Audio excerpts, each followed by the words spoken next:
Estou aqui com o professor doutor Tácito Borralho e a minha pergunta é como tudo começou na área do teatro. Na área do teatro, né? Isso. Bom, começou de uma maneira muito simples e trivial. Primeiro, a gente tinha toda uma vocação que era adormecida e que eclodiu na Paixão de Cristo, ó, na Semana Santa, no Teatro de Canto de Rua com Cecílio Sá. Eu comecei com 13 anos fazendo isso, depois, quando cheguei para o Seminário Santo Antônio, eu tive que entrar também com atividades dramáticas. E na escola, no Colégio Ateneu Teixeira Mendes, eu também fiz ainda parte de um grêmio, onde eu era diretor de teatro. Bom, depois disso, indo para Recife e fazendo o Seminário Regional do Nordeste, eu fui um cara que teve a chance de participar de um grupo profissional chamado Otto Prado Produções Artísticas, e criei também o Teatro Armação de Recife, com alunos de 2 escolas daquela cidade.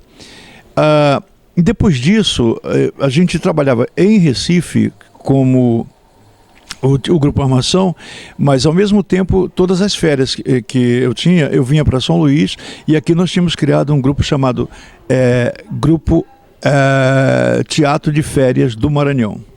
Tácito, qual era a função do teatro de férias? Era um mês que vocês passavam aqui, que se reencontravam, editavam algum espetáculo, colocavam na cena? Tinha outra função, além da contemplação estética de espetáculos? O Teatro de Férias do Maranhão era um grupo que nasceu dentro do CJCSP, Clube de Jovens Católicos de São Pantaleão, lá nos fundos da igreja de São Pantaleão. E a gente tinha todo um trabalho social, etc, etc, etc. Agora, a parte de teatro funcionava assim. As férias de julho, a gente tinha um mês de ensaios. Depois a gente voltava em dezembro, janeiro, fevereiro, a gente fazia a complementação desses trabalhos, desses ensaios, e geralmente estreávamos em março. E foi ali que se criou e se fez pela primeira vez em São Luís aquele espetáculo fantástico que fez sucesso pelo Tuca de São Paulo no mundo todo, que era Morte e Vida Severina, de João Cabral de Melo Neto. Mas também se fez, trabalhando a história do incêndio do Goiabal, Uma Meia para um Par de Homens, o que foi imprescindível. Então, no final da década de 60, a gente fez teatro aqui, como eu fazia em Recife, e quando inicia a década de 70, eu já volto para o Maranhão. Pode-se entender, então, que nesse período é o período que tu começa a escrever para teatro como dramaturgo? Exatamente, foi mais ou menos nesse período, assim, no Ateneu eu ainda tentei escrever alguma coisa que eu não gostei e rasguei, porque eu acho que o bom autor, ele sabe ter autocrítica. Bom, e a experiência era até, acho que era o Juízo Final. Eu não gostei da peça depois que eu encenei, era muito garoto também, mas eu rasguei. Bom, depois para fazer Uma Meia para um Par de Homens, onde se trabalhava o incêndio do Goiabal e o início da juventude maluca e que se drogava aqui em São Luís, a gente pensou que era necessário escrever uma peça. Aí eu comecei, além de roteirizar, escrever mesmo. Teve uma coisa que foi bastante intermediária aí, que foi entre um canto... entre Morte e Vida Severina, ou antes de Morte e Vida Severina, nós fizemos um grande show que era mais ou menos baseado no show Opinião. Nós fizemos Um Canto Nasce do Chão, e esse Canto Nasce do Chão era uma história onde participava tanto Alcione Nazaré, Ivone Nazaré, Marli Dias, e as músicas do pai dela, do pai de Alcione, por exemplo, de João Carlos Nazaré, e poemas de como é o nome dele, rapaz? Aquele irmão de Nadir Cerveira. Tudo bem, já digo o nome dele. Mas o mais importante Clamor da Hora Presente, de Nascimento Moraes Filho. Foi que nos deu assim um poema muito bom para fazer o espetáculo. Mas eu fui tecendo isso, e a minha prática de fazer roteiros me chegou a dramaturgia, e foi muito interessante. Foi com Uma Meia para um Par de Homens. E quando começa então o movimento federativo, antes do movimento federativo, o trabalho do Laborarte, o nascimento da ideia do Laborarte, né? Quando é que surge isso? Torinho, uma coisa fantástica foi em Recife criar o Grupo Armação. Nós montamos um espetáculo assim que envolvia música, teatro, dança e tudo, chamado Armação Monta Armação. E lá, uma das cenas, vamos dizer assim, um dos quadros, era Tempo de Espera. E ali a gente fez uma sucessão num festival, e foi nesse festival, o primeiro Festival Nacional de Teatro Amador de Caruaru, de Vital Santos até a responsabilidade, que eu encontrei Joana Lopes, que tinha a responsabilidade de criar para o Brasil e para o mundo uma coisa chamada Teatro Laboratório. E esse Teatro Laboratório, conversando muito com ela, nós chegamos a uma conclusão. Eu falei, eu estou voltando para o Maranhão e queria fazer um movimento teatral sério. Aí ela disse, um laboratório seria interessante. Eu digo, mas eu quero trabalhar com todas com as linguagens artísticas. Ela, tudo bem. Aí eu comecei a pensar e criei uma coisa na cabeça que era Laboratório de Expressões Artísticas, que depois virou Laborarte, com auxílio de Reginaldo Teles, que ajudou a ver isso. O Dr. Reginaldo foi um cara que ajudou a gente a compor toda a parte jurídica, e nessa época, chegando em Recife, eu encontrei aqui Regina Teles, Sérgio Bibi, trouxe Tarcísio Sá de Recife, criei o Grupo Armação do Maranhão, etc, etc. Mas no caso, o Laborarte foi criado e a gente já nesse movimento tentava aglutinar os outros grupos, como por exemplo de vocês lá do ANIL, o Teatro TEA, o Teatro Experimental Anilense, e o Grita e outros, o Grita nasceu ali perto do Laborarte. O que ocorreu? É que a gente tentou criar realmente uma associação de teatro amador. No Brasil, existia já uma expectativa de um trabalho grande, a guisa do que se fazia em São Paulo, que São Paulo criou uma confederação de teatro amador, Cotaesp, de São Paulo. Então, aí a gente aqui estava só com uma associação. De repente eu fui chamado pelo SNT, Serviço Nacional de Teatro, para discutir com uns grupos brasileiros isso. Não sei porquê, mas eu acredito porque estando em Recife e tendo sido conhecido lá no Festival de Caruaru, as pessoas terem dado prêmios por aquele espetáculo e eu ter ficado bem na fita, como diz o Caboclo. Aí o que acontece? Me chamaram, eu fui. E não era representando o Maranhão, eram pessoas que tinham uma visão de teatro mais contemporâneo na época. E ali a gente forjou a criação da Federação Nacional de Teatro. A FENATA. A FENATA. Aí no que vem para cá, a gente cria oficialmente a FEMATA, Federação Maranhense de Teatro Amador. Aí o movimento foi evoluindo, etc. E de repente aqui em São Luís cria-se a Confederação Nacional de Teatro, que foi numa assembleia lá no próprio Laborarte, com todos os representantes do Brasil, né, do país, e a gente fundou, então, a Coteatro, e eu fui ser o presidente dessa Coteatro. Desculpe, nós fundamos a Confenata, a Confederação Nacional de Teatro Amador. Eu sou o primeiro presidente da Confederação Nacional e o último presidente da Federação Nacional, porque é o seguinte, houve um mandato de tampão de 3 meses em que eu substituí J. D'Angelo, lá de Minas Gerais, que era o presidente da federação. E aí a gente, quando nos encontramos aqui em São Luís, eles fizeram uma eleição, lógico, acabou o mandato, daquele meu mandato, e me reconduziram de uma forma bem interessante.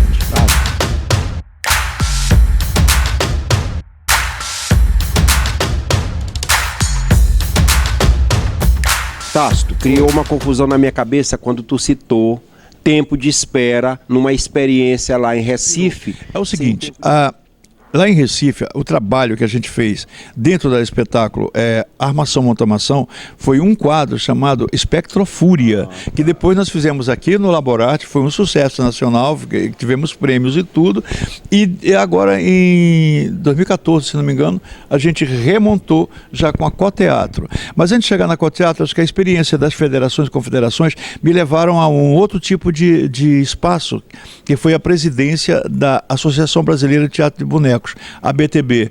Eu reorganizei junto com Ana Maria Amaral e Magda Modesto o espaço que era realmente institucional, que seria o Centro Unima Brasil. E foi o centro da União Internacional de Marionetes, representado no Brasil pela própria BTB.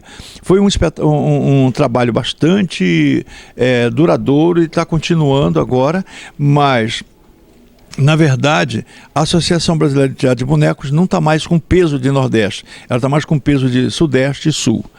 Eu lembro de um evento que teve aqui em São Luís, do Teatro de Bonecos, eu acho que foi Bonecos Brasil 83.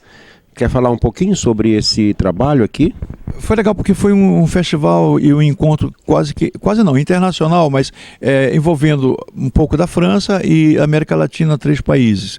Mas o importante é que o Maranhão teve um grande evento de teatro de bonecos que foi copiado depois pelo SESI quando falou Bonecos Brasil, Bonecos Brasil. O Boneco Brasil 83 foi o nome dado por Magda Modesto, do Rio de Janeiro, e que nós fizemos aqui em São Luís acontecer quando eu ainda era presidente da ABTB, Associação Brasileira de Teatro de Bonecos. Eu queria perguntar uma coisa sobre o Laborarte, a metodologia de trabalho do Laborarte, essa coisa de juntar a cultura popular e trazer para a cena em forma de teatro e misturar atores e bonecos. É uma boa pergunta, porque o Laborarte foi criado em função de se fazer pesquisa de campo e de se tentar valorizar o que é produzido na terra. Então, para nós, politicamente se idealizava e funcionou muito, é que quando o povo tem consciência do valor daquilo que ele produz, ele assume esse produto e briga por ele. E funcionou muito, tanto é que depois do Laborarte, a gente vê que todo o cancioneiro maranhense tomou uma outra luz, um outro brilho, se voltou mais às coisas da terra, se provocou, inclusive até João Moraes escreveu um livro de coletânea de lendas, porque na verdade não é que essa coisa não existisse, mas era muito quieta, muito calma. E a gente, com o movimento, a gente forçou esse tipo de coisa. Agora, a metodologia do Laborarte vai para campo, pesquisa, traz para um laboratório e aí dentro desse laboratório a gente vai decupar todo o trabalho e a partir daí se criar espetáculos de quaisquer linguagens ou produtos de qualquer linguagem que tenham um fundamento numa estrutura da estética popular do Maranhão.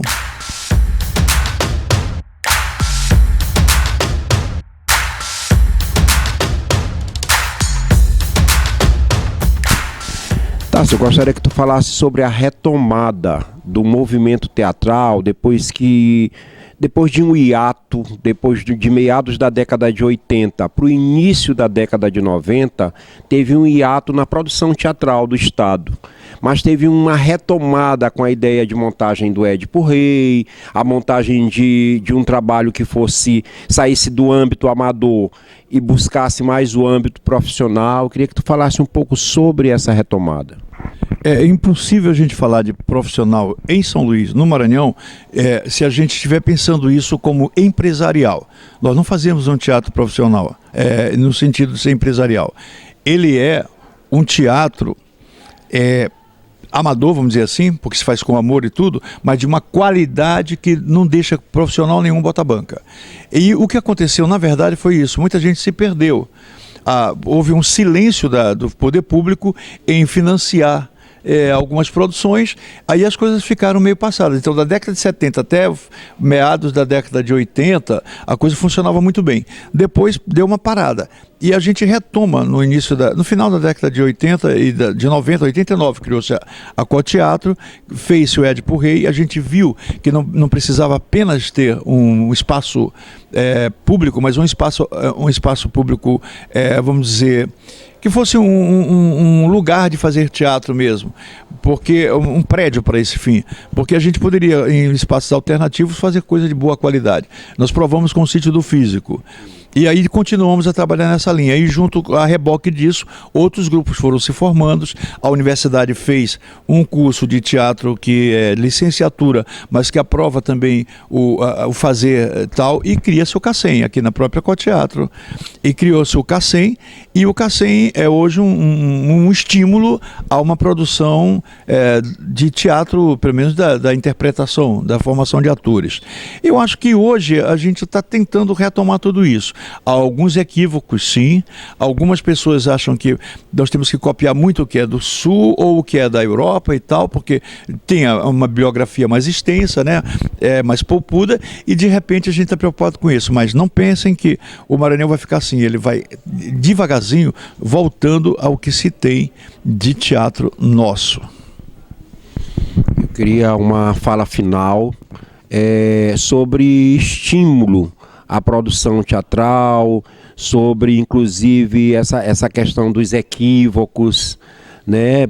Muita gente trilha só por um caminho e tá tudo bem ou não. Então eu queria uma palavra final para os artistas maranhenses e para os artistas brasileiros de teatro hoje.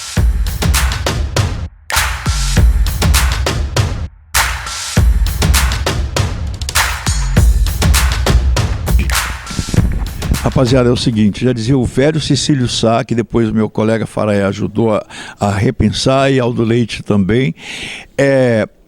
A gente aprende a fazer teatro no palco, no teatro. É verdade, a literatura ajuda, não é? A teoria nos ajuda a repensar, a rever, etc. Mas sem a prática a gente não constrói nada.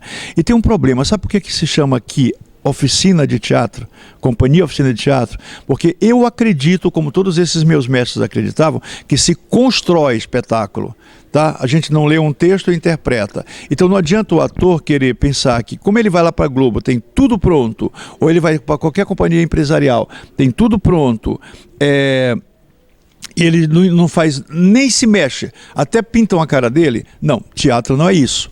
Teatro é aquilo que a gente constrói desde o próprio corpo, quando se exercita, que a gente faz a roupa e tal. Não precisa ser costureira, mas se pensa no figurino, se pensa nos adereços, a cenografia e tudo, e participa disso, porque é fazendo isso que a gente tem condições de se sentir dono de um trabalho que não é só corpo e voz, mas é que é toda uma composição.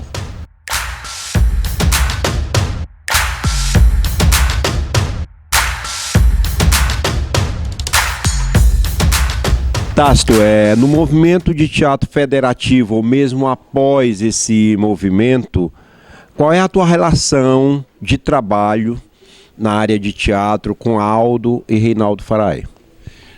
Torinho, além da relação íntima com Aldo, que depois com o Faraé de almoçar na casa dele a gente experimentou, o que é mais importante é que eu dirigi Faraé no espetáculo infantil A Onça e o Bode. Ele me chamou para dirigir e foi um espetáculo fantástico de teatro infantil. E Aldo eu dirigi em Viva o Rei Dom Sebastião, mas a gente esquece que também Aldo trabalhou conosco e eu dirigi em Uma Excelência por Nosso Senhor. Eu também às vezes esquecia, está lá escrito o nome dele, da verdade é. Então, com esses dois caras, além deles serem companheiros, um pouco mais velhos, muito pouco mais velhos do que eu só, mas a gente tinha uma experiência de trocar o que a gente pensava e o que a gente fazia. Experiência muito rica, por sinal.